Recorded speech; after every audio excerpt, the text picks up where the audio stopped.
18 mois avant la fin du mandat d'Emmanuel Macron, l'Élysée prend des airs de palais fantôme, coulisses d'une fin de règne. Emmanuel Macron n'a jamais prisé les dîners à l'Élysée, où l'on reçoit le gratin intellectuel ou mondain. Certes, le Nouvel Obs a raconté comment il a invité, le 11 septembre pendant 4 heures, une douzaine de personnalités, dont Alain Finkielkraut et Bernard-Henri Lévy, pour parler de la reconnaissance de l'État palestinien et de la flambée de l'antisémitisme en France. Mais la rumeur dit que si les dîners se font désormais rares, en cette fin de règne, c'est faute de participants. L'Élysée dément. Quand nous lançons des invitations, il n'y a jamais de refus. Par principe, nous ne convions pas les personnes susceptibles de dire non. Et les autres disent toujours oui. Personne ne refuse de venir rencontrer le président de la République. Et ce sera le cas jusqu'au dernier jour de son mandat, assurent ses collaborateurs. Ne serait-ce que parce que beaucoup de gens ont des projets à lui présenter ou des faveurs à lui demander. Mais il est vrai que ça le fatigue de plus en plus, ce genre de rendez-vous, explique un ami. Il préfère de loin dîner en tête-à-tête avec Brigitte. Les deux époux se rendent régulièrement à la célèbre brasserie La Rotonde, on les y a vus encore mi-novembre, ou chez Lily Wang, restaurant branché du arrondissement de Paris, qui compte d'autres clients célèbres comme Charlotte Gainsbourg, Mylène Farmer ou Catherine Deneuve. On les a aperçus également en terrasse à Nice, en juin dernier, à la Petite Maison, surnommée la cantine des stars. Ou encore dans le quartier très touristique de Montmartre, à Paris, déambulant déguisés pour ne pas être reconnus. Des photos ont circulé, assure un conseiller d'un ancien Premier ministre. C'est très étouffant à l'Élysée, en ce moment. C'est quand même une drôle de période, et une drôle de vie qu'ils mènent, tous les deux.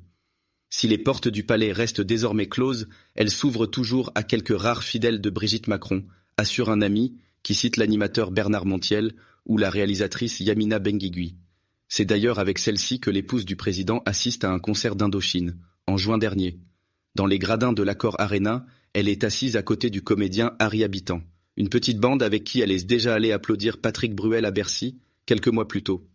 Férue de spectacle, Brigitte Macron n'aurait pas non plus manqué le seul en scène de son ami Harry, début décembre, aux Folies Bergères. Elle s'y rend avec sa fille, Tiphaine Hozière. Présente dans les loges pour saluer l'artiste, Brigitte Macron s'enquiert de son état, tandis qu'il s'apprête à monter sur scène. Harry Habitant est tendu. La veille, 4 femmes portant des masques à l'effigie de l'acteur et scandant Habitant violeur ont interrompu le spectacle. Un happening en référence à la plainte pour viol dont il a fait l'objet en 2021, qui s'est soldé par un non-lieu, confirmé en appel. Des militantes féministes que la femme du chef de l'État qualifie de « salesconne » sous l'œil d'un vidéaste. La polémique enfle. Comment l'épouse d'un président qui a fait de la lutte pour l'égalité entre les femmes et les hommes une grande cause de ses quinquennats peut-elle prononcer de tels mots? Comme si toutes sortes de filtres avaient sauté. Celui de Mimi Marchand, d'abord, la patronne de l'agence Bestimage, qui assure la communication d'Harry Habitant et qui a enregistré et vendu ces images à un magazine People. Amie du couple Macron, cette dernière dit ne pas avoir écouté la bande sonore de l'extrait vidéo avant de le vendre.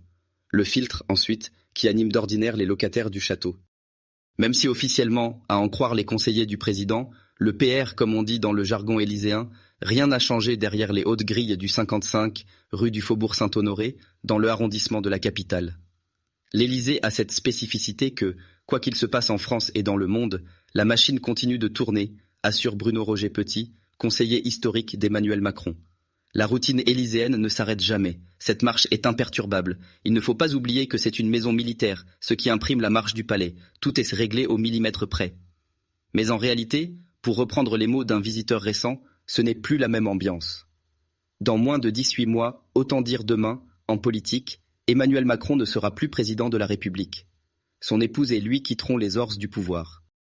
Nul ne sait de quoi sera faite la suite de leur vie, mais elle n'aura plus rien à voir avec celle qu'ils mènent depuis 2017 et l'accession au pouvoir de ce tout jeune homme que personne n'avait vu venir. On dit souvent que les fins de règne se ressemblent entre ambiance crépusculaire, préparation de la défense d'un bilan pour la postérité, grâce et disgrâce des conseillers, des courtisans, vie quotidienne au sein d'un palais dont tout le monde dit qu'il isole celui qui l'occupe. Certes, Emmanuel Macron n'aura que 49 ans quand il le quittera, mais sa fin de mandat, programmée pour mai 2027, n'échappe pas à la règle. Macron ignore les messages que je lui envoie. Je vois bien qu'il les lit, mais il ne me répond plus. Une sénateur qui est à une multitude de micro-détails que l'on constate que la fin approche. Le président commence à faire le vide autour de lui. Un sénateur qui, il y a peu, avait avec lui des échanges presque quotidiens, se désole. Je ne l'ai pas vu depuis des mois. J'ai toujours accès à ses collaborateurs, mais à lui non. Il ignore même les messages que je lui envoie. Je vois bien qu'il les lit, mais il ne me répond plus. Cet élu, en vieux briscard, continue pourtant d'adresser au PR des notes sur la situation politique nationale, sur les questions militaires, sur ce qui se passe en Ukraine. Toutes sont royalement ignorées. Il n'y a plus personne pour lui dire « Emmanuel, tu déconnes », poursuit-il. Peut-être qu'à un moment, il en a eu assez que tout le monde parle à la presse juste après l'avoir rencontré. Il est vrai que les gens sont bavards. Il a aussi dû en avoir marre de prendre des coups. Alors, il s'est replié sur sa vie de couple. Ce qui fait grincer un autre élu, fidèle de la première heure. Nous le soutiendrons jusqu'au bout, mais, franchement, nous lui en voulons beaucoup. Ignorer ceux qui ont toujours été derrière lui, c'est quelque chose qui ne passe pas. La plupart des fidèles ont été furieux d'apprendre, par la presse, qu'il avait reçu Nicolas Sarkozy à l'Élysée le 17 octobre, soit 4 jours avant son incarcération à la prison de la Santé. Nombreux sont les habitués du palais à décrire ce repli sur lui-même du couple présidentiel, lequel ne tolère plus que de rares présences. On parle ici de Bruno Roger Petit, ancien journaliste et conseiller mémoire. Il a été régulièrement fragilisé, mais il a de l'expérience, explique un proche des Macron. Il a eu plusieurs vies, c'est comme Highlander. On parle là de Tristan Bromet, directeur de cabinet de Brigitte Macron, dont l'une des dernières publications sur Instagram montre les 3 chiens du couple. Et Gaspard Gantzer, ancien responsable de la communication de François Hollande, de persifler, Winston Churchill disait « Si vous voulez de la reconnaissance, ne faites pas de politique, achetez un chien ». Or, Macron en a 3, il est très lucide, il sait qu'il aura été une étoile filante. Il lui reste à peine 1 an et demi pour laisser une trace pour l'histoire. Il bosse toujours comme un fou, il passe sa vie à s'occuper de la diplomatie. Sur la scène nationale, c'est compliqué. C'est pour cela qu'il se consacre autant à ce qui se passe à l'étranger, à Gaza, en Ukraine. Emmanuel Macron part aussi marcher seul sur les quais de la Seine, comme le faisait François Mitterrand.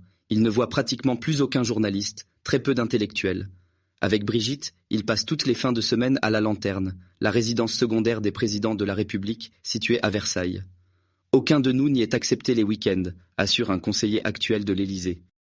Le couple se rend aussi au Touquet, où il a acquis cet été une 2e maison, plus de 200 mètres carrés, jardin et vue sur la mer.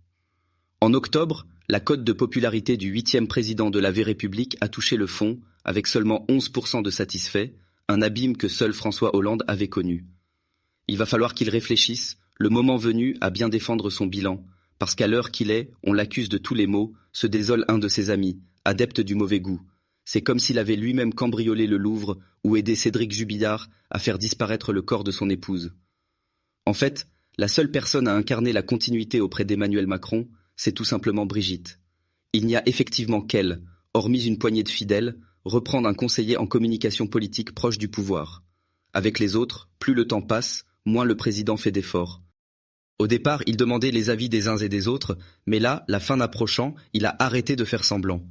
Il se souvient de ceux qui l'ont critiqué, qui l'ont pris pour un débile, et contrairement à Hollande, il ne pardonne rien.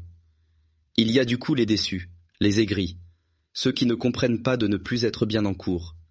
Il y a les jaloux, qui assurent que le président ne reçoit plus aucun visiteur, si ce n'est Pierre Charon, ancien homme à tout faire de Jacques Chirac à la mairie de Paris, et de Nicolas Sarkozy à l'Élysée, décrit comme un baron noir de la Macronie. Mais l'entourage de ce dernier, qui a refusé de nous parler, fait savoir que ce n'est plus le cas, depuis 1 an environ, rien que des messages. C'est fini, les réunions où il faisait tourner de bonnes bouteilles de whisky. Fini aussi pour Thierry Solère, ancien député des Hauts-de-Seine, ami du Premier ministre Sébastien Lecornu, et dont Le Figaro parle ainsi. En date du 3 mars 2023, Thierry Solère est poursuivi pour 13 infractions. Cela fait de lui l'homme politique le plus mis en examen de France. Churchill disait « Si vous voulez de la reconnaissance, ne faites pas de politique, achetez un chien ». Or, Macron en a 3. Gaspard Gantzer, si les visiteurs se font de plus en plus rares, les gendarmes et la garde républicaine laissent cependant entrer de temps en temps les équipes de la société de production Media One, qui prépare un documentaire sur le président depuis son élection en 2017, quand il incarnait la puissance du pouvoir et qu'on le surnommait Jupiter. On a 2 réalisateurs qui le suivent et on est en train de travailler sur un film, explique Pierre-Antoine Capton, président du directoire de Media One, qui ne précise pas où le film sera diffusé, peut-être au cinéma, ni quand. Si Emmanuel Macron disparaît de la scène politique dans 1 an et demi, peut-être trouvera-t-il ainsi, sur grand ou petit écran, un autre moyen de ne pas tomber dans l'oubli.